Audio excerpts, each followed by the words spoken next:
Buenas tardes a todos.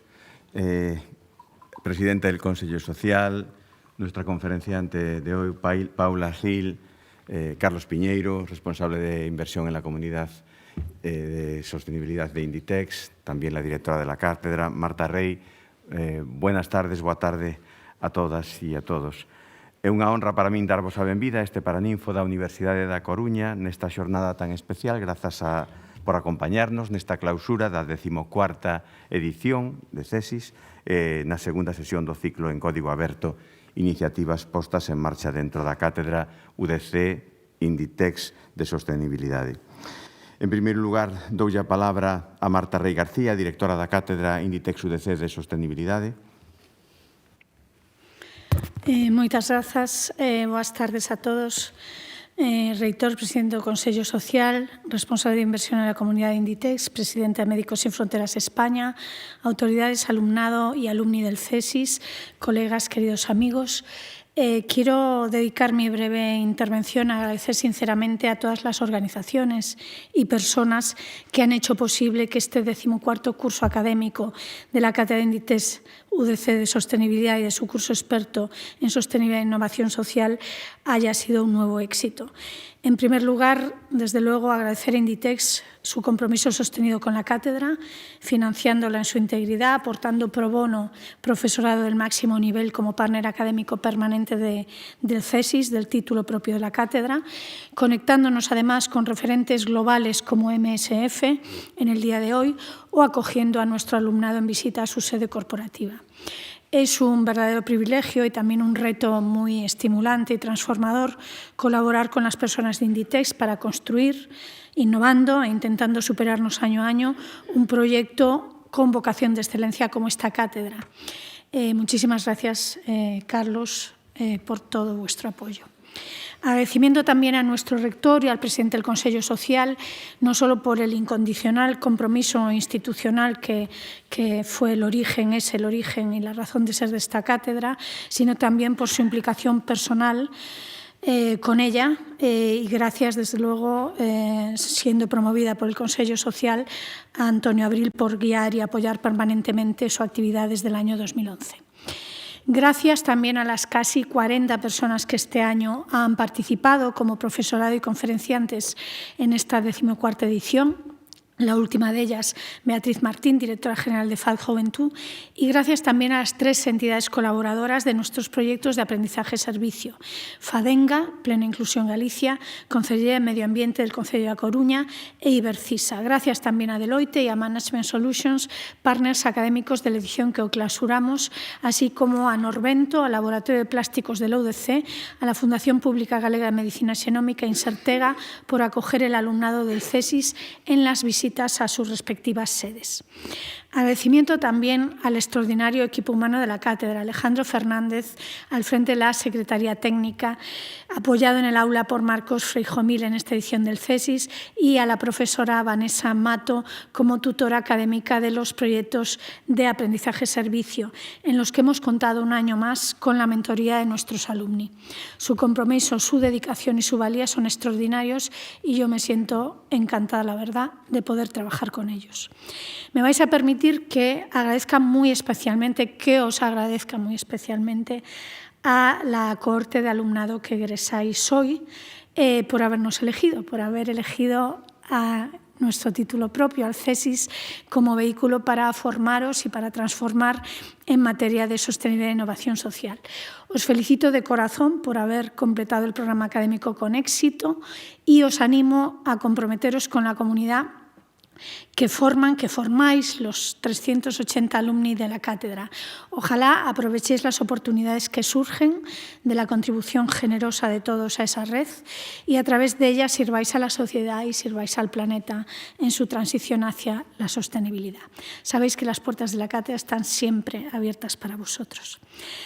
Por último, pero no menos importante, muchísimas gracias, Paula, por compartir con nosotros esta jornada pues, que es tan especial.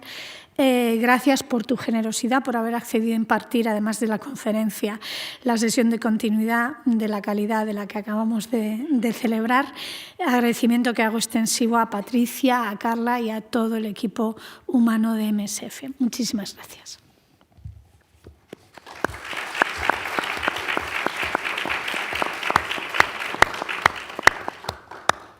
Tiene ahora la palabra Carlos Piñeiro, responsable de inversión en la comunidad de Inditex. Muchas gracias, excelentísimo rector, presidente del Consejo Social, resto de autoridades, queridos alumnos de la cátedra, queridos amigos y amigas. Es un honor para mí representar a Inditex en este acto en el que tenemos la suerte de contar, desde mi punto de vista, con una persona absolutamente admirable, como es Paula Gil, presidenta en España de una de las ONGs más relevantes del mundo. Dicho esto, me gustaría aprovechar mi intervención, evidentemente, para felicitar a los alumnos y alumnas de la cátedra por todo el esfuerzo y por todo el trabajo que habéis desarrollado durante los últimos meses. La verdad es que todos los representantes de Inditex que han impartido sesiones en la cátedra este año, Belén, María, Germán, etcétera, nos han transmitido con gran entusiasmo el elevado nivel de participación, de interés y yo diría también que la perspicacia con la que habéis abordado las sesiones de trabajo conjunto, pues con preguntas muchas veces, ¿no?, y inquietudes que han sido difíciles a veces de resolver. Yo creo que para mí este sin duda es un indicador del elevado nivel de esta promoción, así que me gustaría daros mi enhorabuena.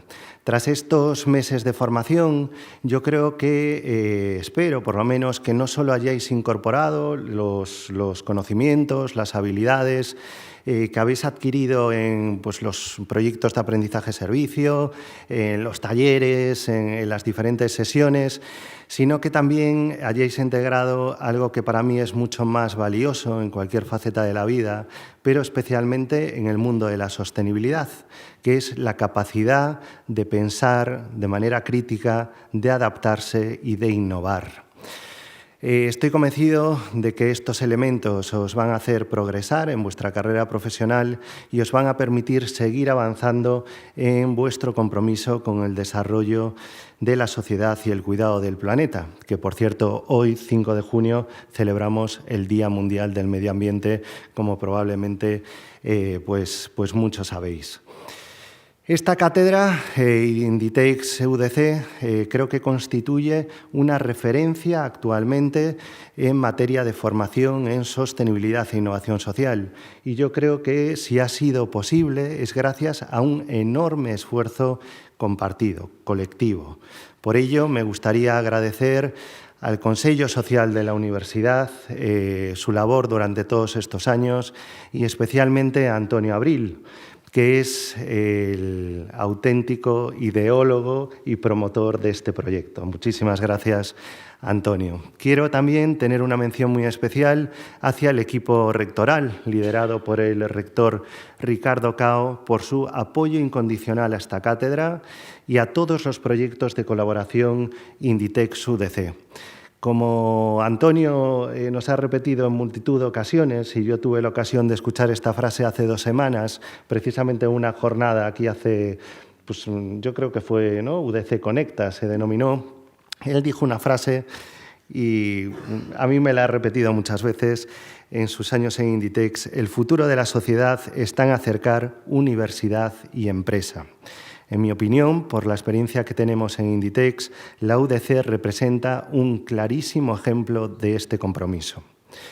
Quiero también felicitar, por supuesto, al equipo de la cátedra, que es la auténtica columna vertebral de esta iniciativa por su acertada gestión del proyecto. Muchísimas gracias a Alejandro Fernández en el papel de la Secretaría Técnica, a la profesora, ¿verdad?, que veo por ahí, Vanessa Mato, y por supuesto a Marta Rey, pues por toda vuestra profesionalidad, por todo vuestro esmero y también, por qué no decirlo, por todo el cariño que aplicáis en la gestión de esta iniciativa. Por último, quiero agradecer a Paula, a mi amiga Paula y a la presidenta de Médicos Sin Fronteras, pues que esté hoy aquí con todos nosotros, especialmente teniendo en cuenta la cantidad de compromisos que maneja. Médicos Sin Fronteras e Inditex colaboramos juntos desde hace, ¿verdad, Patricia?, más de 17 años. A partir de una alianza que se encuentra asentada en valores comunes, en valores compartidos, como son la honestidad, la transparencia y, por encima de todo, el saber y el ser conscientes de que cada una de las decisiones y los acuerdos que tomamos tiene un impacto directo en las personas sobre el terreno. Yo creo que este es un elemento, esta responsabilidad conjunta y compartida es crucial a la hora de garantizar el éxito de nuestra alianza y, sobre todo, de la estabilidad durante todos estos años. Ya por último, bueno, estoy convencido de que la intervención de la presidenta de MSF nos va a aportar muchísimo valor, muchísimo conocimiento en todos esos retos que está afrontando la ayuda humanitaria en un momento tan delicado como el actual a nivel internacional. Y también estoy convencido de que Paula nos va a aportar pues esa inspiración necesaria para contribuir desde de cada una de las posiciones de todos nosotros a la hora de garantizar un futuro mucho más sostenible para todas las personas. Así que muchísimas gracias y mi más sincera enhorabuena a todos los egresados. Gracias.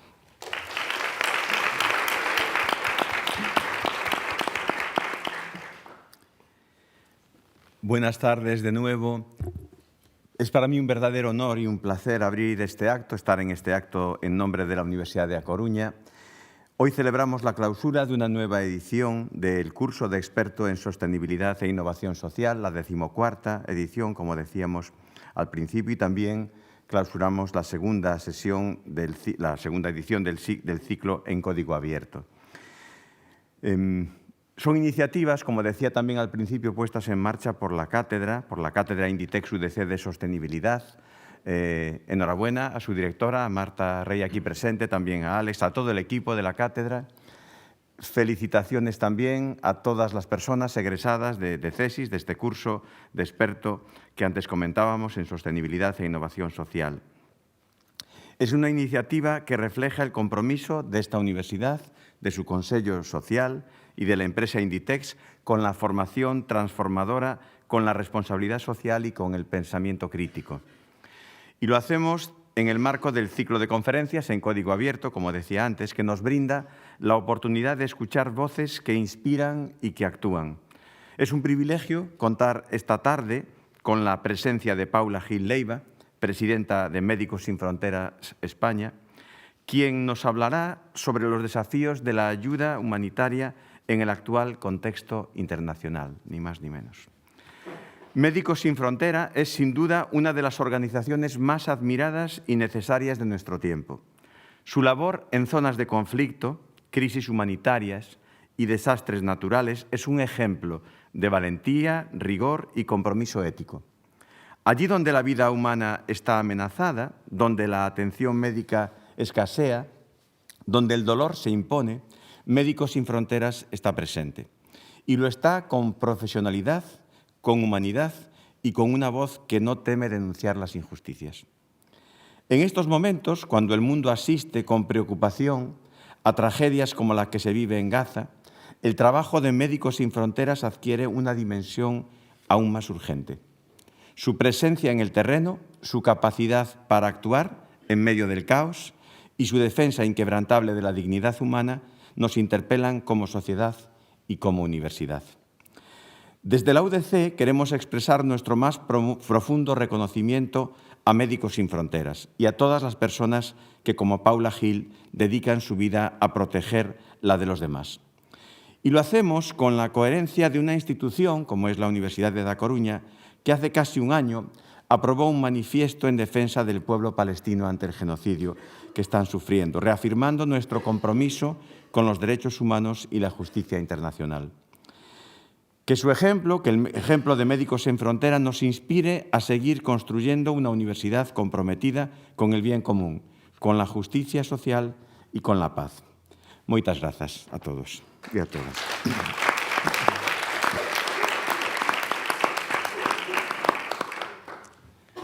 Doy ahora la palabra al presidente del Consejo Social, don Antonio Abril Abadín, que realizará precisamente la presentación de la conferenciante y dará paso a las preguntas posteriormente. Muchas gracias, buenas tardes, rector, querida Marta, querido Carlos, muchas gracias por tus palabras. Amigas, amigos, en especial alumnos, alumnas, enhorabuena por vuestra graduación en este curso de especialización. Tuve la oportunidad de formar parte del claustro docente, ha sido un verdadero placer y muchísimas gracias por vuestro mérito y por vuestro esfuerzo. Voy a presentar, yo creo que la institución no hace falta presentarla, la conocéis todos. Yo cuando presento a algún ponente miro la institución que tiene detrás. Yo participé, decía Carlos, el grupo Inditex lleva 17 años de relación con Médicos Sin Fronteras. Yo participé en la redacción del primer contrato de cooperación con Médicos Sin Fronteras hace 17 años y parece que fue ayer, ¿no? Pero yo no me resisto a insistir en que hoy nos va a hablar la presidenta de una organización que es de acción médico-comunitaria y asiste a personas amenazadas por conflictos armados, violencia, epidemias o enfermedades olvidadas, desastres naturales y exclusión de la atención médica. Esto lo saco de su página web, desde los principios de ética médica, neutralidad e imparcialidad. Es decir, y esto ya lo añado yo, es una de esas instituciones que nos reconcilia con lo que debe ser el ser humano y el comportamiento que se espera de él. Especialmente importante en tiempos convulsos como los que estamos viviendo ahora mismo a nivel internacional. Paula es diplomada en enfermería por la Escuela Universitaria del Mar de la Universidad de Barcelona, con sendos posgrados en cuidados de enfermería en urgencias prehospitalarias por la Universidad de Girona y en género e igualdad por la Facultad de Derecho de la Universidad Autónoma de Barcelona. Su primera intervención con Médicos Sin Fronteras fue en Angola en el año 2003, como enfermera en el proyecto de nutrición en Matala. En los años posteriores volvió a Angola en 2 ocasiones, donde trabajó como coordinadora de los proyectos de Cubango y en UIGE, y entre 2007 y 2010 fue coordinadora de proyectos del programa de VIH-Sida de Médicos Sin Fronteras en Mozambique, y durante los primeros años, como personal de movilidad internacional en Médicos Sin Fronteras, combinó su intervención en proyectos con trabajos temporales como enfermera en el servicio de urgencias del Hospital de Palamos. A continuación, sus funciones han estado directamente relacionadas con la gestión de recursos humanos, tarea que la ha llevado a diferentes puestos en esta área, responsable de puestos de coordinación médica, ginecología, anestesia y cirugía y del equipo de emergencias. También ha sido referente de recursos humanos en el Departamento de Operaciones. Ya en los últimos años ocupó posiciones temporales en diferentes proyectos, desde la coordinación de operaciones en República Centroafricana, pasando por la respuesta a la emergencia nutricional en Angola o la más reciente coordinación de recursos humanos en la emergencia de la COVID-19 en España. Especializada en género, diversidad e inclusión, Paula conoce Médicos Sin Fronteras desde muchos ángulos distintos: enfermería, coordinación de equipos, recursos humanos, operaciones, incidentes críticos, formación y el trabajo con otras secciones. Los últimos años los ha dedicado a la prevención y a la gestión de casos de abusos como responsable de comportamiento y ética de la organización, tema que, por cierto, comentábamos antes que salió en la clase que impartiste hoy, ¿no? Muy bien. Bueno, es presidenta de Médicos Sin Fronteras desde octubre del año 2021. Vamos a escucharla. Su exposición va a ser seguro magistral. Al término de ella tendremos un turno de preguntas. Yo lo que sí ruego es que las preguntas que se os vayan ocurriendo las vayáis formulando a través de esta referencia del canal de WhatsApp en streaming que tenéis en varios lugares de la sala, porque eso me permitirá a mí ordenarlas y sacar el máximo partido de ellas, que se puedan plantear todas y pues, que Paula las pueda responder de una manera, digamos, ordenada. Dicho esto, Paula, muchísimas gracias por estar aquí. Es un auténtico honor, una gran satisfacción y cuando quieras te escuchamos. Muy bien.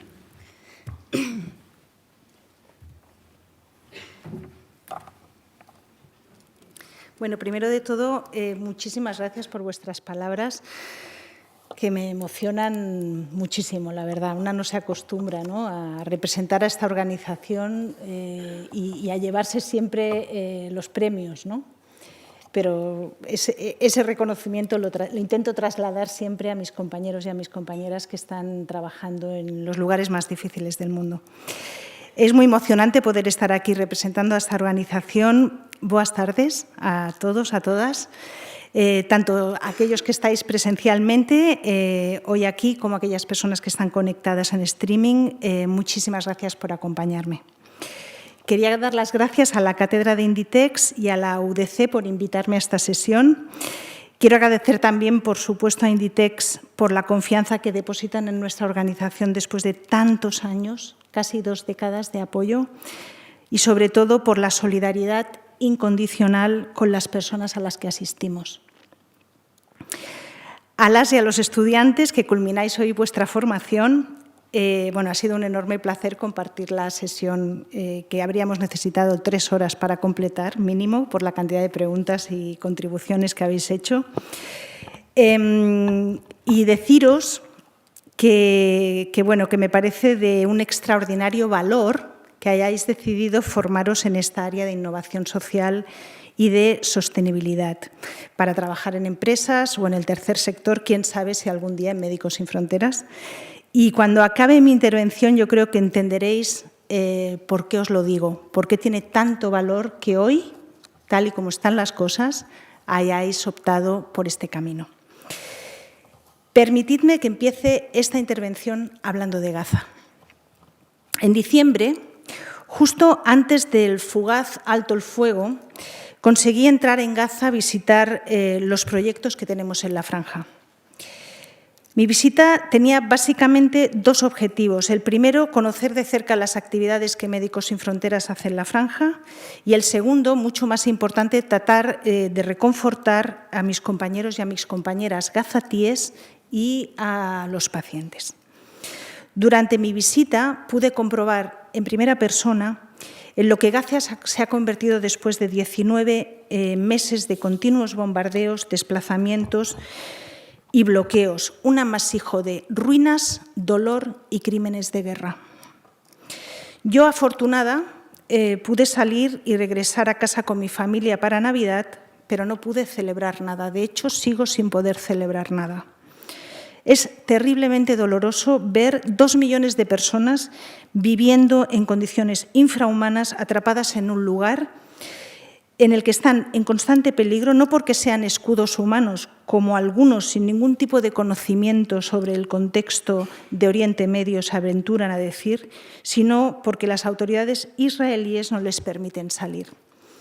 La Franja de Gaza se ha convertido en una fosa común de la que nadie tiene derecho a huir. Tampoco pueden salir, aunque quisieran, los más de 1.000 empleados y empleadas que Médicos Sin Fronteras tiene trabajando allí, personal palestino, que llevan 607 días trabajando incansablemente para ayudar a su propia comunidad, viviendo en condiciones infrahumanas, ellos y ellas mismas, desplazándose en ocasiones 9, 10 veces desde que empezó el conflicto,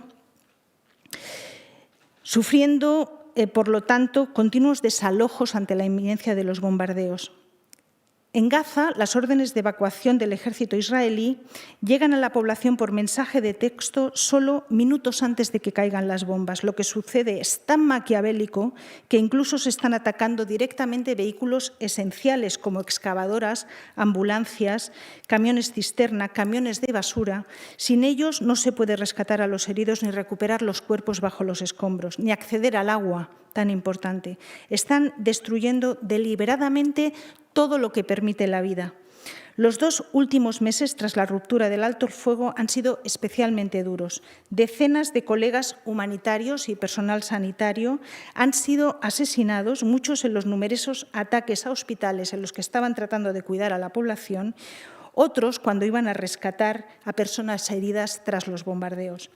Tras 2 meses de asedio total en los que no ha entrado ni un solo camión comercial ni de ayuda humanitaria, las autoridades israelíes, con el respaldo de los Estados Unidos, han puesto en marcha una nueva modalidad liderada por una fundación a las que, en un acto de cinismo extremo, han llamado Fundación Humanitaria de Gaza, que se supone ha de coordinar la entrega de comida a la población hambrienta. El 27 de mayo, hace escasos días, ocurrió el primer reparto de comida en Rafa, en el sur de la Franja. Docenas de personas fueron asesinadas y heridas y lo que se consiguió repartir en medio del caos fue totalmente insuficiente. Desde entonces, en cada uno de los repartos ha habido masacres. La ayuda humanitaria jamás debería ser transformada en arma de guerra. Esta manipulación es un crimen contra la humanidad. El reparto, de lo que me niego rotundamente a llamar ayuda, no sigue absolutamente ninguno de los principios humanitarios básicos. La inmensa mayoría de la población no consigue acceder a este sistema. Familias enteras, personas heridas, más de 120.000 personas heridas, gente mayor, gente que está en zonas donde hay presencia del ejército israelí, no pueden llegar a los escasos puntos de distribución. Las fuerzas israelíes han reducido el tamaño de las zonas habitables a menos de 1/3 del territorio. Todo el resto es ruinas y devastación. He estado en lugares muy difíciles. Los equipos de la Unidad de Emergencias de Médicos Sin Fronteras han estado en los lugares más difíciles del mundo, en las emergencias más graves. Nunca hemos visto un nivel de devastación así.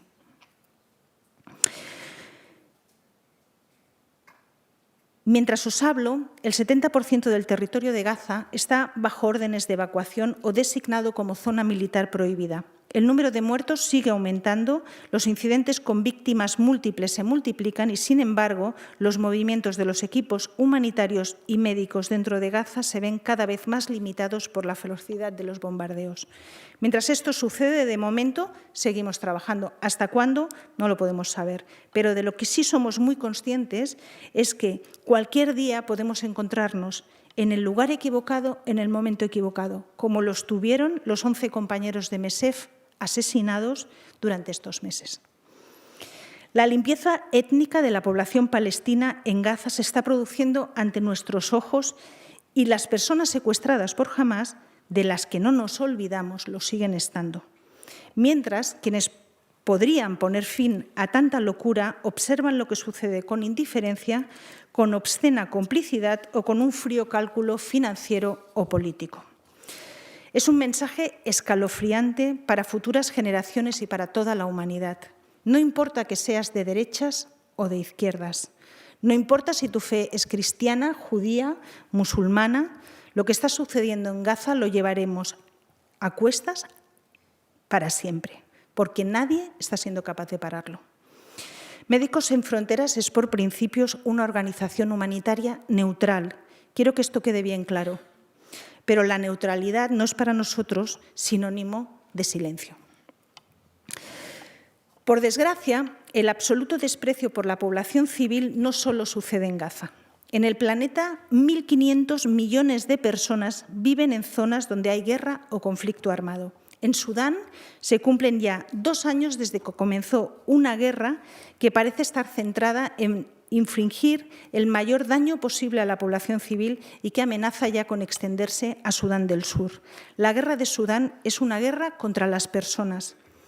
Desde abril del 2023, el enfrentamiento entre las Fuerzas Armadas sudanesas y las Fuerzas de Apoyo Rápido ha sumido el país en una espiral de violencia indiscriminada que ha provocado la mayor crisis humanitaria y de desplazamiento del planeta.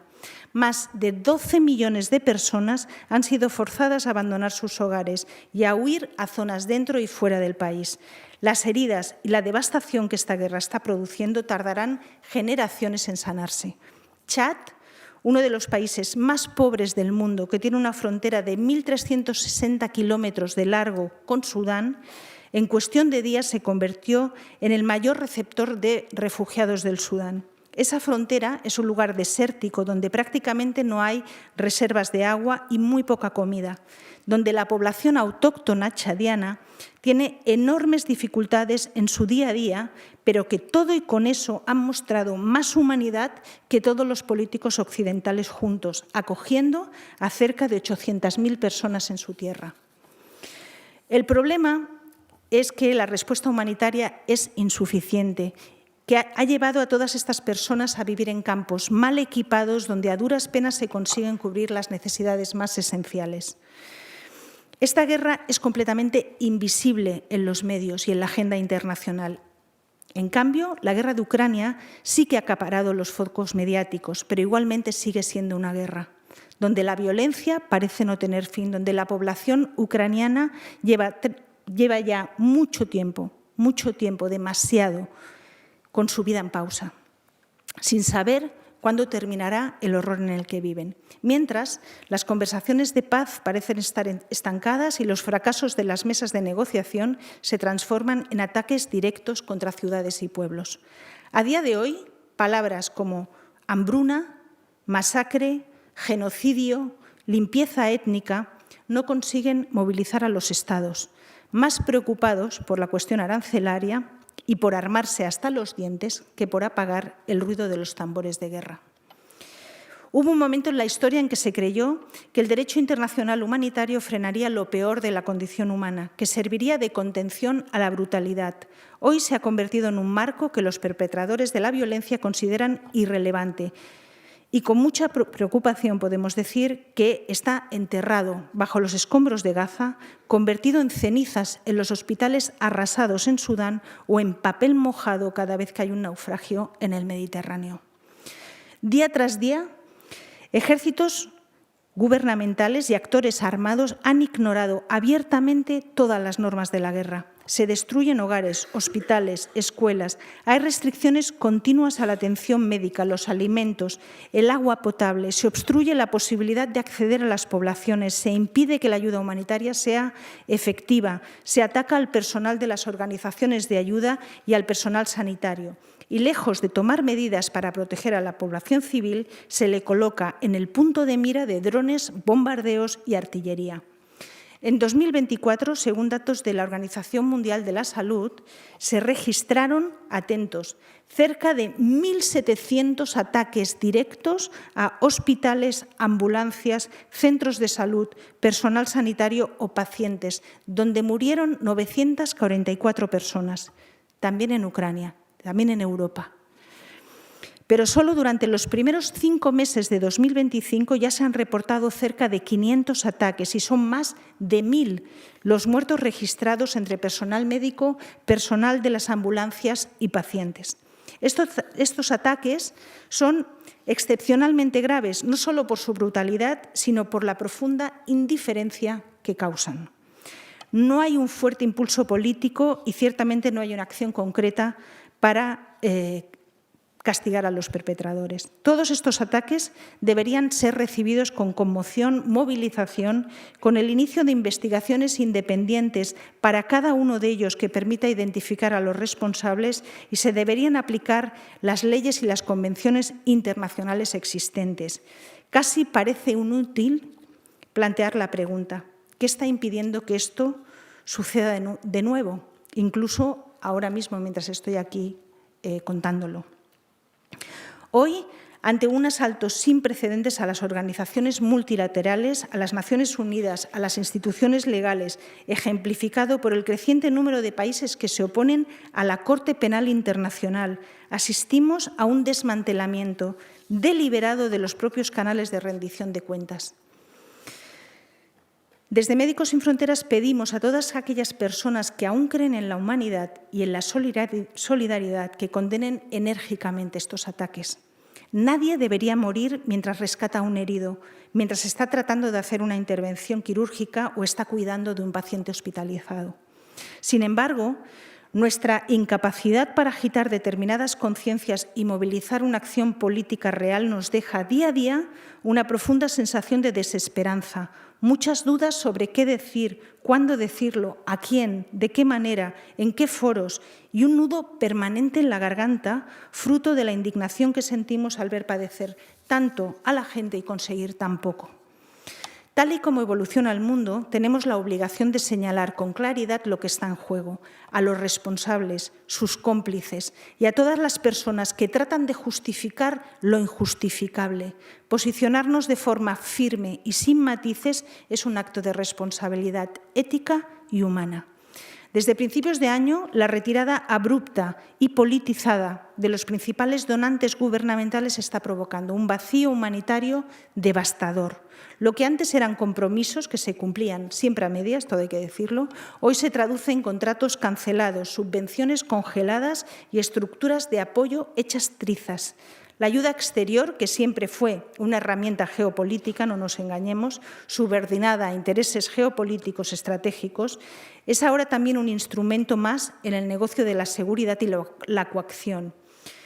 A esta tormenta financiera se suma un ataque letal contra la integridad, la neutralidad y los objetivos de las organizaciones humanitarias. La desinformación erosiona la confianza pública, desacredita nuestra acción y distorsiona el relato de quienes, como Médicos Sin Fronteras, intentamos salvar vidas en medio del desastre. Se nos acusa de complicidad, de interferencia, cuando lo que hacemos, con todas sus limitaciones, es intentar llegar allí donde más se nos necesita. Esta campaña de desprestigio y desinformación alimenta políticas que restringen el acceso, multiplican el escrutinio y los riesgos de seguridad para los equipos y legitiman la indiferencia.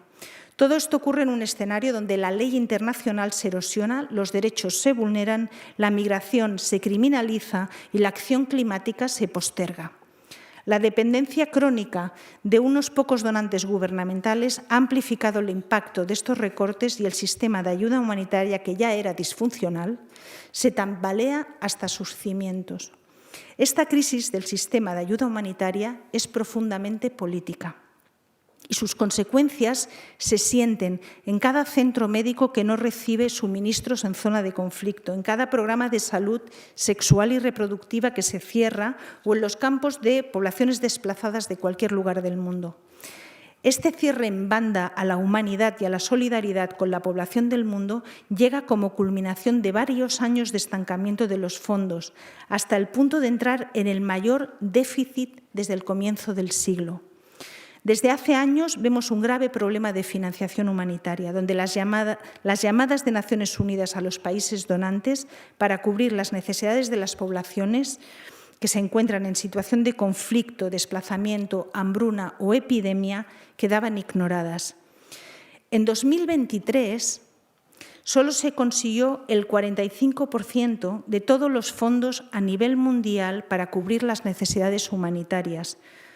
Un año donde hubo aproximadamente 363 millones de personas que la necesitaban urgentemente. Cuando hablamos de ayuda humanitaria, estamos hablando de algo tan básico como acceso al agua, acceso a la comida, acceso a medicamentos, acceso a abrigo y tener protección. Básicamente estamos hablando de esto, es decir, cosas que impiden que una persona se convierta en un indigente.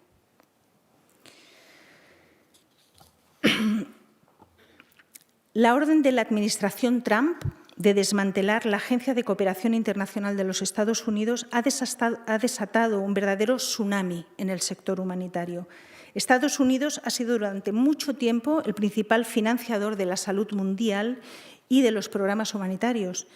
Ellos cubrían el 42% de la financiación de la respuesta humanitaria global, el 42%.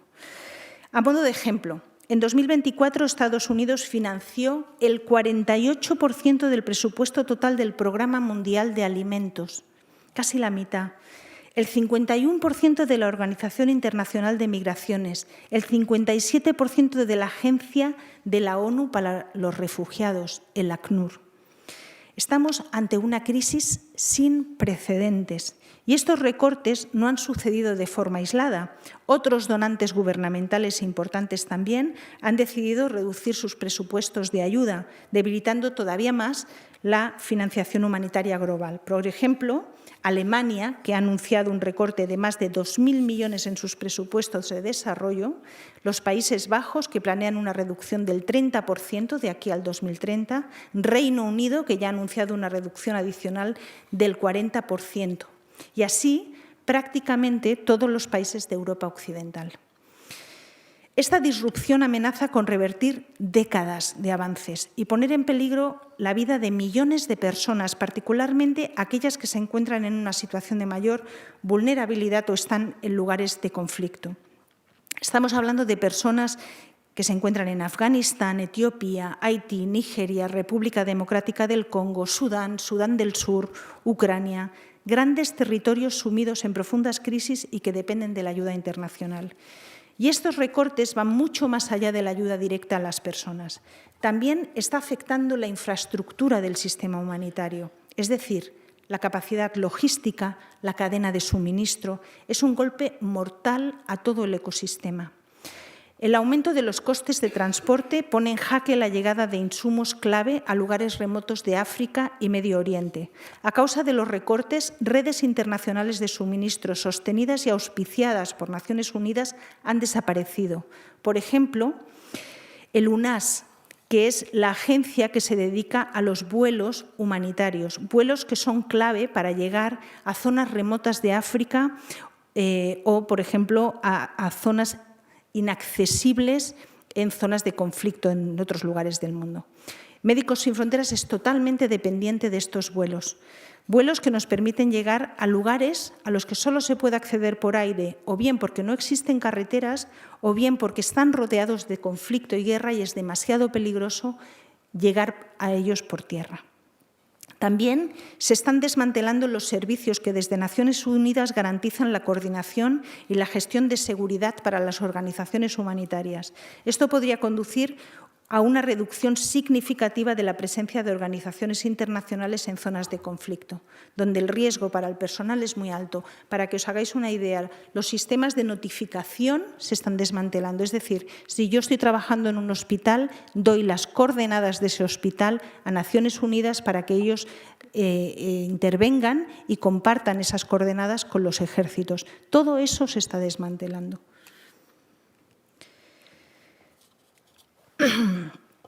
Este escenario de recortes a nivel mundial no es casual, viene acompañado de la irrupción de un nuevo orden mundial o desorden mundial, según cómo se mire, con discursos de criminalización de la ayuda que se han convertido en punta de lanza de muchos políticos, algunos con inmenso poder. Según palabras del propio Elon Musk, la empatía es la gran debilidad actual de la cultura occidental y estos recortes son claro ejemplo de ello. Otros, sin entender muy bien lo que realmente está sucediendo, aplauden estas políticas y aprovechan para criticar el trabajo de las organizaciones humanitarias a las que llaman ineficientes, corruptas, socias de mafias o instrumentos de intereses políticos contrarios a los suyos. Estos recortes económicos han llegado de la mano de suspensión de políticas de protección de los derechos humanos, de las personas migrantes, de las mujeres y socavan avances en diversidad, equidad e inclusión y principalmente dinamitan la aplicación del derecho internacional humanitario. En zonas controladas por grupos armados no estatales, donde según Cruz Roja Internacional viven nada más y nada menos que cerca de 200 millones de personas y donde nosotros estamos trabajando, hablamos de zonas controladas por Al-Qaeda, por Al-Shabaab, etcétera, cada vez va a ser más difícil acceder a estas poblaciones. Los cambios recientes en la designación estadounidense de lo que consideran organizaciones terroristas complica todavía más los esfuerzos para ayudar a las personas más vulnerables. También estamos ante un auge de discursos negacionistas que ridiculizan conceptos como la salud global. Un ejemplo de ello, la retirada de Estados Unidos o Argentina de la Organización Mundial de la Salud. Esta institución desempeña un papel vital en la coordinación de la investigación médica mundial, el intercambio de información y el seguimiento epidemiológico de enfermedades como el sarampión, el ébola o la difteria, ayudando a los gobiernos a responder a crisis urgentes de salud pública y deteniendo la propagación de brotes de enfermedades. Una pérdida repentina de capacidad para responder a las pandemias podría tener consecuencias mortales incluso para nosotros aquí en Europa. Como aprendimos hace 5 años con el COVID, las enfermedades no conocen fronteras. Todos nos beneficiamos de la colaboración internacional para afrontar los retos de salud mundial, compartir conocimientos y experiencia y desarrollar nuevas herramientas y tratamientos médicos. Este nuevo paradigma que se ha impuesto en el mundo en escasos meses tiene ya consecuencias devastadoras que continuarán en el medio y largo plazo. Algunas incluso costará décadas revertir, si es que algún día se pueden revertir. Nuestros equipos están siendo testigos de los impactos inmediatos de estos recortes. Escasez de alimentos terapéuticos y suplementos nutricionales, interrupción de vacunaciones, suspensión de programas de salud sexual y reproductiva, interrupción de repartos de agua en contextos humanitarios y falta de acceso a tratamientos. Es probable que se anule una generación de avances en los resultados sanitarios globales. Progresos en la lucha contra el VIH, SIDA, la tuberculosis o la malaria van a ser muy afectados. Las organizaciones se esfuerzan por adaptarse, pero en muchos casos no tienen más remedio que suspender actividades. El sector humanitario se está deshaciendo, aunque imperfecto, ha sido un salvavidas para millones de personas en todo el mundo. Por ejemplo, la Administración estadounidense canceló casi todos los programas de asistencia humanitaria en Yemen y Afganistán, dos de los países con mayores necesidades del mundo. En el campo de refugiados de Kule, en Kenia, una organización que ofrecía atención en salud mental a mujeres refugiadas se vio obligada a cerrar de la noche a la mañana por haber perdido su fuente de financiación. Y las mujeres que acudían de forma regular a su centro son las primeras afectadas. Ya no pueden acceder a espacios seguros donde ser tratadas, ya no disponen de productos de primera necesidad, como productos de higiene menstrual o anticonceptivos. En Haití, Solidarité Internacional suspendió sus servicios de reparto de agua y saneamiento en varios emplazamientos de personas desplazadas en Puerto Príncipe durante febrero y marzo, al no saber si podrían seguir cubriendo los costes de esta actividad. En Sudán del Sur y Etiopía, donde se extiende un brote de cólera, en medio de la violencia, hemos visto cómo organizaciones como Save the Children han paralizado actividades de clínicas móviles debido a sus recortes. En México, por donde pasa una de las rutas migratorias más mortíferas del mundo, los migrantes se han encontrado con albergues cerrados, dejando a miles de personas durmiendo al raso y sin acceso a comida o atención médica. Somalia, que sufre desde hace años una sequía y crisis nutricional crónica, ha visto cómo se reducían las operaciones de las organizaciones de ayuda. En Baidoa, al sur del país, al sur de Somalia, el cierre de uno de los centros de tratamiento de malnutrición dejó sin atención mensual a cientos de niños y niñas malnutridos, lo que se transformó en un aumento exponencial de ingresos en nuestro centro. Los recortes de la Agencia de Cooperación Internacional de los Estados Unidos han dejado a millones de pacientes sin su medicación antirretroviral. Se han suspendido y cerrado programas de VIH en Sudáfrica, Uganda y Zimbabue. Una realidad que ha tenido un impacto directo en esos programas que tenemos en muchos lugares, como es el caso de nuestro programa en Honduras, que ya ha registrado un incremento de 30% del número de consultas para pacientes del VIH. Los recortes de Estados Unidos a Gavi, la Alianza para las Vacunas, impedirán la vacunación rutinaria de unos 75 millones de niños y niñas en los próximos 5 años, lo que podría suponer la muerte de 1,2 millones de menores. En todo el mundo, más de la mitad de vacunas que usamos, Médicos Sin Fronteras, proceden de Gavi, de esta alianza, lo que significa que las respuestas de emergencia para frenar epidemias como la de sarampión, que golpea desde hace años a la República Democrática del Congo, serán cada vez más complejas y costosas. Aunque todavía se está evaluando el alcance total de estos impactos, ya comenzamos a ver signos de perturbación en los frágiles sistemas de salud en los que trabajamos. En un escenario de tamaña complejidad vamos a necesitar la mayor dosis de pragmatismo posible, sacar el máximo partido de los recursos que tenemos, priorizar muy bien y responder al mayor número posible de emergencias, ser muy ágiles y apoyar mucho a los equipos que van a tener que tomar decisiones imposibles. Médicos Sin Fronteras no ha cerrado ningún proyecto debido a esta situación de los recortes, principalmente porque nosotros recibimos el 99% de nuestra financiación es privada. Podemos seguir trabajando gracias al apoyo de miles de personas, entidades, fundaciones y empresas privadas que confían en nuestra labor y deciden colaborar con sus aportaciones económicas. De esta manera, no solo preservamos nuestra capacidad de acción, sino que no respondemos a ninguna agenda política. A pesar de la incertidumbre, estamos ya analizando dónde y cómo podemos aumentar, ampliar o replantear alguna de nuestras actividades para poder dar respuesta a las carencias médicas más críticas. Sin embargo, por mucho que tratemos de hacer más, el vacío que dejan estos recortes es demasiado grande. En una primera evaluación ya hemos señalado 4 áreas claves sobre las que ya estamos poniendo el foco y redirigiendo fondos. Imaginaros qué cosas tan básicas. La respuesta a la malaria, a la malnutrición, que afecta estos dos problemas médicos que afectan especialmente a pacientes pediátricos, el acceso al agua y la atención a la salud sexual y reproductiva de las mujeres. Ese va a ser nuestro foco en áreas de conflicto armado. En paralelo a todo ello, estamos documentando lo que está sucediendo a nuestro alrededor. Tenemos un doble mandato: por una parte, proveer de atención médico-humanitaria y, por otra parte, denunciar las situaciones por las que pasan las poblaciones que tratamos de servir, y en este momento las dos son cruciales. Es nuestra responsabilidad compartir con el mundo, igual que lo estoy haciendo ahora aquí, las devastadoras consecuencias de las decisiones que se están tomando en las poblaciones más vulnerables. Estamos hablando de personas, de hombres, mujeres, niños y niñas, personas mayores, gente con discapacidades.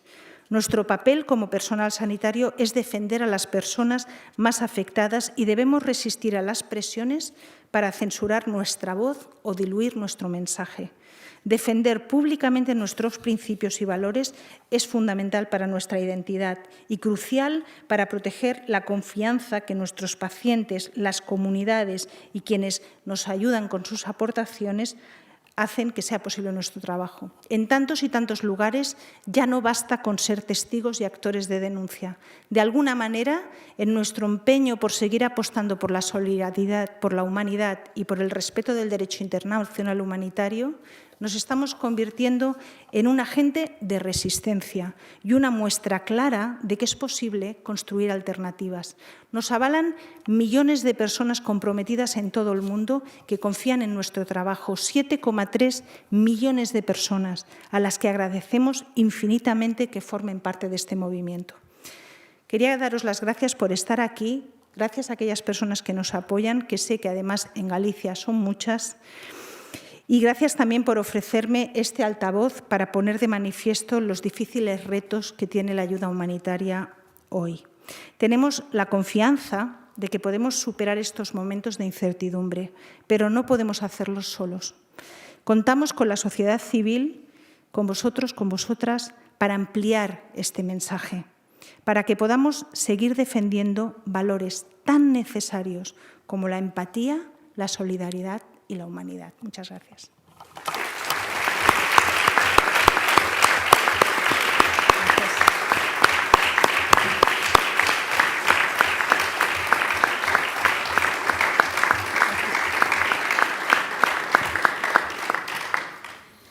Bueno, muchísimas gracias, Paula.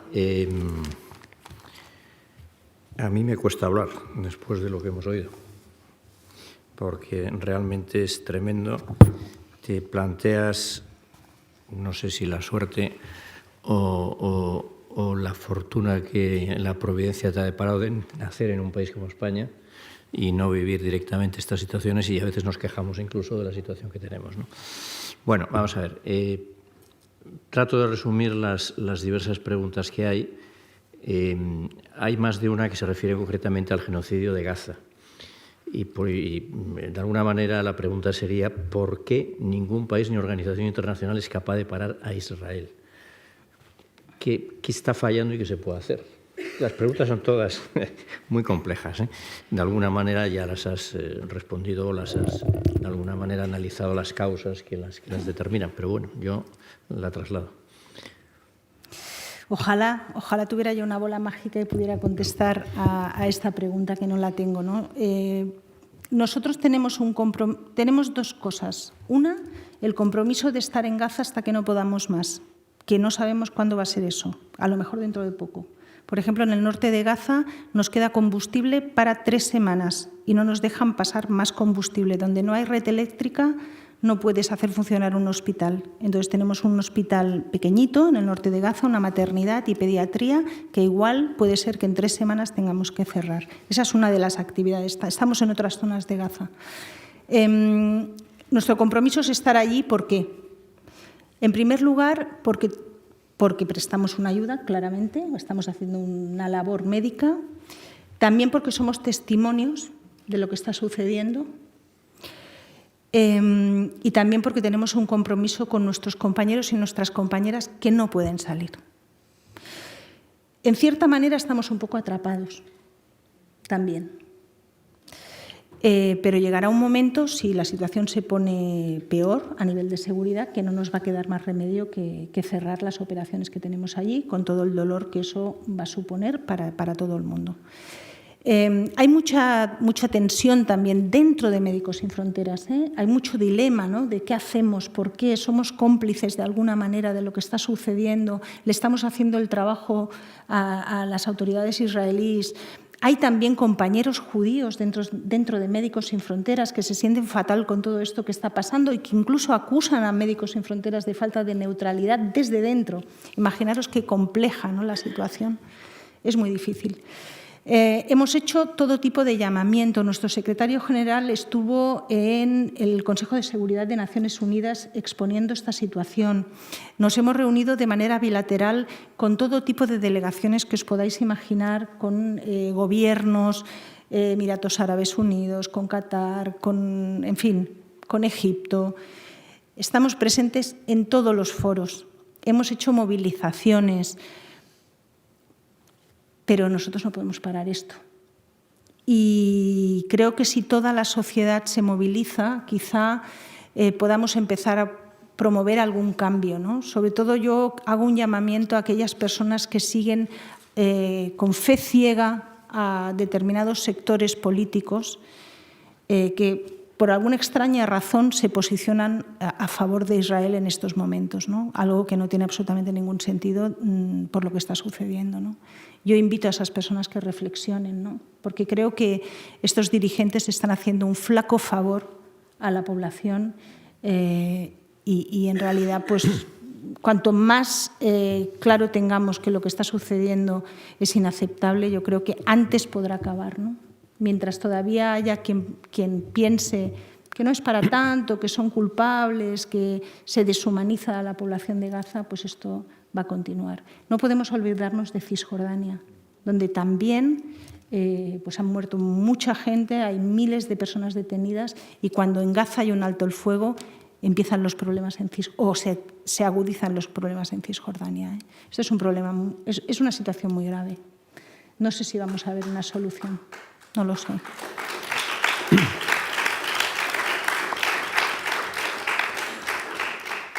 Algunas preguntas sobre el tema de la financiación de Médicos Sin Fronteras. Es decir, no dependen de fondos gubernamentales, pero este contexto de crisis de financiación, de crisis de humanidad, ¿cómo puede afectar a la lucha, a la labor de Médicos Sin Fronteras? Es decir, ¿en qué medida dependéis de las aportaciones individuales de esos más de 7 millones de socios o de colaboradores? Bueno, dependemos totalmente. Entonces, claro, en un contexto en que las otras organizaciones están perdiendo financiación estatal, porque ellos sí que reciben fondos, muchas organizaciones recibían fondos institucionales, supondrá más competencia para la obtención de fondos. O sea, muchas organizaciones que hasta ahora no estaban haciendo tantas campañas van a empezar a hacerlas porque también necesitan esos fondos, ¿no? Eso por una parte. Pero sobre todo lo que nos preocupa es esa crisis de valores, que cada vez haya más personas que decidan mirar para otro lado, que cada vez haya más personas que digan, mira, yo no leo las noticias ya porque ya no puedo con este tema, prefiero no saber. Que incluso pues, haya gente que, como mencionaba antes, ¿no?, que cuestionen el trabajo de las organizaciones. Esto es lo que realmente nos da miedo, ¿no? Y eso es lo que tenemos que revertir de alguna manera, ¿no? Esa creciente tendencia hacia el odio, hacia desvirtuar los valores más esenciales de la humanidad, ¿no? Y eso sí que da miedo. Efectivamente. Una pregunta sobre la colaboración de Médicos Sin Fronteras con empresas. ¿Qué tipo de proyectos desarrolláis con empresas? sobre todo para llevar la ayuda a aquellos lugares que tanto la necesitan, que tú los has descrito, ¿no? O sea, el papel de las empresas en esto. Sí, las empresas cada vez más están jugando un rol muy importante. Particularmente pues porque muchas han empezado, ya llevan años, ¿no? Pero otras han empezado ahora a desarrollar también todas estas áreas pues, de sostenibilidad, etcétera, ¿no? Nosotros tenemos, por supuesto, un marco, hay algunas empresas con las que no podemos colaborar, por ejemplo, empresas farmacéuticas, evidentemente, no tendría mucho sentido, o empresas armamentísticas, por poner un ejemplo, ¿no? Pero nos parece que es esencial, ¿no? Y tenemos que acercarnos más, no solo por esta cuestión de obtener fondos, sino también por crear sinergias, ¿no? En momentos difíciles yo creo que es importante buscar otras áreas de colaboración, ¿no? que nos pueden ayudar mutuamente. Me parece esencial. Y hay una pregunta relativa a la responsabilidad corporativa de empresas y bancos que comercian con Israel o que de alguna manera a través del tráfico de armas o en otras fórmulas, pues colaboran en ese genocidio o no ponen los medios o no apoyan la acción humanitaria para que termine ese exterminio, ¿no? Y concretamente, ¿qué podemos hacer las universidades cuando tenemos colaboraciones con esas empresas y bancos? Pero bueno, son colaboraciones que me imagino que no van en esa línea, sino que de cualquier otra manera, ¿no? En definitiva, es un poco a la responsabilidad corporativa con el apoyo de Israel, ¿no? Bueno, nosotros somos una asociación, entonces en la asociación está muy bien ser una asociación porque tienes el Ejecutivo por un lado y tienes la asociación por el otro que va orientando al Ejecutivo, ¿no? Y el año pasado hubo mucha discusión interna en torno a unirse a la campaña de BDS, no sé si la conocéis, bueno, que pues, lo que se trataría sería que Médicos Sin Fronteras formara parte de esta campaña de bloqueo. Esto ha sido un debate enorme, ¿no? Porque entre las empresas que aparecen en esas listas, pues está, por ejemplo, HP. Imaginaros, tenemos cerca de 20.000 ordenadores HP en Médicos Sin Fronteras, y sin contar impresoras, etcétera, etcétera, ¿no? Claro, reemplazar eso sería imposible. No podemos reemplazar eso. O sea, el coste de reemplazar eso sería absurdo, ¿no? Entonces, claro, hemos sido muy pragmáticos con esto, ¿no? Es decir, bueno, hay cosas que se pueden hacer, cosas que simplemente no se pueden hacer, ¿no? Por nuestra parte, teniendo en cuenta lo que estamos haciendo ya estamos mostrando, ¿no? que realmente pues, tenemos un compromiso con la población que más está sufriendo en estos momentos. Intentaremos ser lo más coherentes posibles con las cadenas de suministros, a quién compramos, a quién no compramos, pero evidentemente 100% no podemos hacerlo, ¿no? Nuestro rol ha de ser otro y no podemos gastarnos esas millonadas, ¿no? Ahora en reemplazar, por ejemplo, ordenadores, no tendría ningún sentido. Una pregunta que dice, las contribuciones a algunas agencias de la ONU, como ACNUR, FAO, es voluntaria, mientras otras contribuciones no son voluntarias, otras agencias no son voluntarias.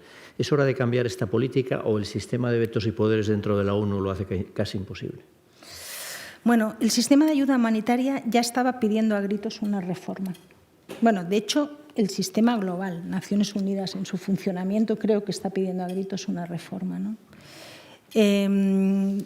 Este tsunami que os mencionaba es una oportunidad para reformular todo esto, para analizarlo e intentar tener sistemas que se adapten más a la realidad del mundo, ¿no? Yo creo que todos estos sistemas responden a una realidad del pasado que tendríamos que analizar y tendríamos que renovar, desde luego. Que tiene mucha relación con otra pregunta que dice, en relación con el derecho internacional humanitario, estas situaciones de genocidio, estas situaciones tan tremendas que acabas de describir, ¿hay un antes y un después? Bueno, no venimos de una edad de oro en la que no pasaba nada, ¿eh? Vamos a ser bien transparentes. Quiero decir, ha habido atrocidades a lo largo de la historia, siempre. Lo que pasa es que no las teníamos en el TikTok, no las teníamos en Instagram, no las podíamos seguir diariamente, ¿no? Entonces, claro, ante la evidencia, quiero decir, antes a lo mejor podías decir, no, es que yo no sé lo que estaba pasando en Alemania en la Segunda Guerra Mundial, pero ahora sí que lo sabes, porque lo estás viendo. Por eso yo creo que es tan grave lo que está pasando, porque estamos frente a un momento de la historia realmente donde está en juego lo que vamos a dejar a las generaciones que vienen detrás. Si no somos capaces de reaccionar, esto, pues como decía antes, lo vamos a llevar a cuestas siempre, ¿no? En relación con esto, que es un tema de conciencia, de alguna manera, efectivamente, que muchos la sentimos, sobre todo en relación con las generaciones que vienen detrás de nosotros, hay una pregunta que a ver si la interpreto bien. Dice, la movilización social se reduce cada vez más a compartir en redes sociales un post y limpiar conciencias de esta manera. Esto, aunado a los discursos negacionistas y de extrema derecha, hace que la presión y exigencia de responsabilidades a la política sea cada vez menor. Es decir, los gobiernos, y la Unión Europea en concreta, se sienten legitimados a responder a sus intereses económicos y no a sus valores fundacionales con todo este juego de digamos, limpieza de conciencias por participación en las redes sociales, ¿no? ¿Esto cómo lo ves? A ver, yo creo que la participación, digamos, este activismo en redes sociales es importante, es muy importante, pero no es suficiente. O sea, repostear algo y ya no sirve de mucho, ¿no? Entonces yo creo que cuanto más movilización social haya, pues mejor. Pero sobre todo esa movilización se tiene que notar después, pues cuando vas a las urnas, ¿no? Porque es ahí donde la gente tiene su derecho a expresar su opinión, ¿no? Es muy complicado, pero hay mucha gente que está haciendo muchas cosas. Yo creo que esto es muy interesante también, o sea, realmente hay mucha movilización y hay gente pues, que se está uniendo pues, para llevar ayuda donde hace falta, para poder hacer movilizaciones que permitan alzar la voz en diferentes foros. Yo creo que es importante y salir un poco detrás de la pantalla, aunque hay que estar, porque también hay todo un universo allí, ¿no? Uh-huh.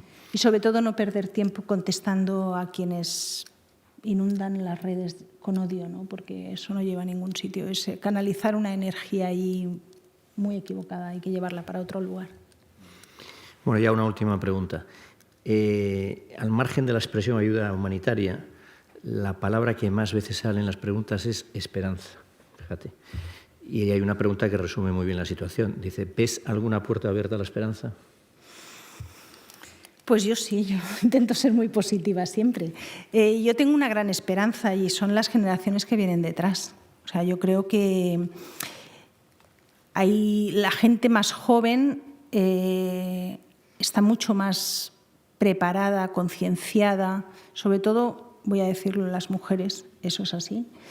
Y yo creo que hay una esperanza allí, ¿no? En algún momento, hace poco estuve participando en un debate en la televisión pública catalana donde mis compañeros de mesa y compañeras eran estudiantes de Relaciones Internacionales, gente de 18, 19, 20 años.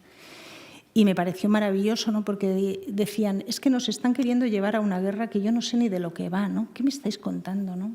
Yo creo que allí hay una esperanza, definitivamente. Pues estamos encantados de aportar a la esperanza desde la Cátedra Inditex UDC. Muchísimas gracias, Paula. No, gracias a vosotros y a vosotras.